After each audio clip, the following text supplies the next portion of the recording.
Harry, you're on the air. Hello, Hi. Russell and Hi. Karen. I'd like to ask you two questions. First question being, what is your definition of God?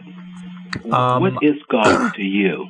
I don't have a definition of God because I don't believe in him, so I have to rely on what other people think God is. So I could say, why don't you tell me what your definition of God is, and I'll tell you if I believe in it or not. I'm talking about what is your definition, but we don't have one. No, really, my definition would be something having to do with a supernatural higher being. Okay, so Karen, you do have a definition. Yes. Okay. Well, my definition of God, the reason why I'm asking is so that we be on the same page as the conversation progresses. Okay. And my definition of God is someone, something, some entity, if you will, that is responsible for all of this. When I say all of this. In that case, I do not believe in that God. I do not believe in a someone. I don't believe in an individual with feelings. No, well, I said to you that entity, someone, if you will. I don't know. Okay, well, I want to ask you a question. First of all, we've gotten calls like this a lot where people will try and manipulate the definition of God to something that you can't really argue with. But I have trouble believing. I mean, I want you to provide to me some evidence why that is God and not whatever it is you're trying to manipulate the definition. Like a lot of people will call in and say, look at nature all around you, that is God. And I want you to tell me why that's God and not just nature. But according to your question, I'd like to ask you, if you can use just whatever caused all this to come into being, then would you consider...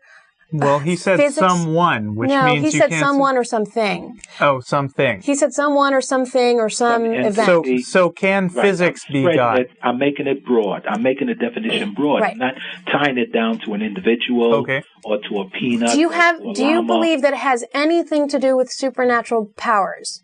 No, I'm not even tying it. I'm just simply saying to you that when I look around, just using my own intelligence, when I look around, I conclude that I, as a human being, being human, is greater than anything else here on earth. I don't agree with that either. Well, let me explain to you why. Let me explain that to you. There is no animal that can do what I can do. Yeah, but there are animals that can do things you can't do. That's right. This is what I'm saying to you. There are animals that got 4 legs. I only have 2. I'm saying this to you. I believe that I am superior to an animal. Well, you're free to believe that, but there are ways. But in an objective sense, there are ways in which other animals are superior to us. Okay, let me. You could argue that bacteria are superior to us because they're more successful at. Okay, take for instance gorillas.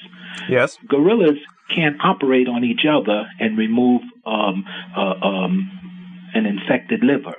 Right. Okay, I can do that. You can? Yes, I can. I'm not saying per se, Russell. Give me a break, Russell. Use your imagination. I'm not being cynical or anything, but I'm trying to really be serious and use our intelligence. But what I'm saying to you is that the reason why I feel that I am superior to anything here on earth is that I can do with things here what those very things cannot do to me or for itself. Another example, I can domesticate beef, and slaughter them and use them to feed myself. They can't do this to me. They can't corral me and put me in a pen and then feed me. Can I ask you a question though? Yeah. Can you program a computer? I mean, you personally. No, I can't. No, I can. Am I superior to you? No, you're not. Okay. We are both men. Okay, but so what? But what you're saying? Are you superior to me? Listen to me again.